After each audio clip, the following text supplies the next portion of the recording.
I'll start with this morning.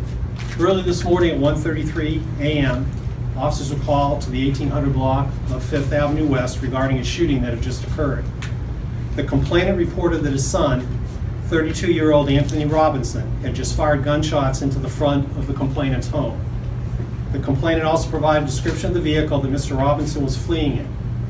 Subsequent investigation revealed multiple bullet holes into the front of the home, including near where a child was sleeping inside. Responding Palmetto police officers spotted the suspect and the vehicle described to us leaving the area and attempted to stop it. Mr. Robinson refused to stop and officers pursued him. Mr. Robinson eventually lost control of his vehicle and crashed at Bayshore Road and 8th Avenue West. Mr. Robinson fled from his vehicle with a handgun in his hand into the Memphis Cemetery. Palmetto police officers chased him into the cemetery to take him into custody. Once they entered the cemetery, a shooting occurred. Officers and responding deputies from the Manatee County Sheriff's Office provided first aid to Mr. Robinson until EMS arrived and transported him to Blake Medical Center. Unfortunately, Mr. Robinson died at the hospital. Per agency policy, I've asked the Florida Department of Law Enforcement to investigate this shooting. They have been on scene since early this morning. Since this is an ongoing investigation, additional details will be released when the investigation is concluded.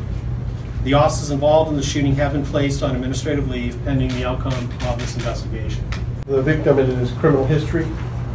The victim did have a criminal history, and I'm sorry, before I came in here I meant to look and see what it was, but I don't have that information. Before you leave, I can... Actually, Captain, can you check on that for me? Yes, sir. Do we have any idea why he was shooting at the house? We have somewhat of an idea from the complainant, but I want to kind of hold that until the investigation is complete. You know, it is a family matter, so I also want to try to respect that. Do you feel that were your officers following protocol? Right now, it's still an active investigation with FDLE. The appearance is that they were, but you know, I don't want to prejudge one way or another. I'm anxious to hear what FDLE has to say about their independent investigation. So to be clear, was Robinson shooting not just at the home, but shooting at officers or through this whole process, just firing his gun? Well, Robinson was definitely firing at the complainant's home.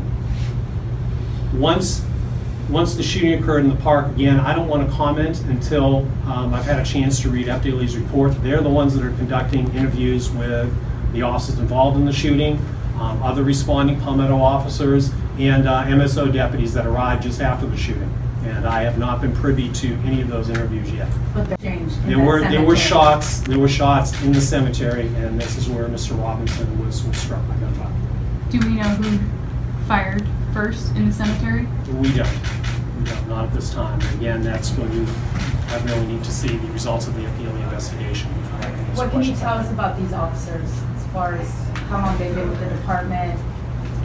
Well, the two officers involved, one of them has been with the department for nearly 5 years. One has been with the department for 5 months. He was just out of field training.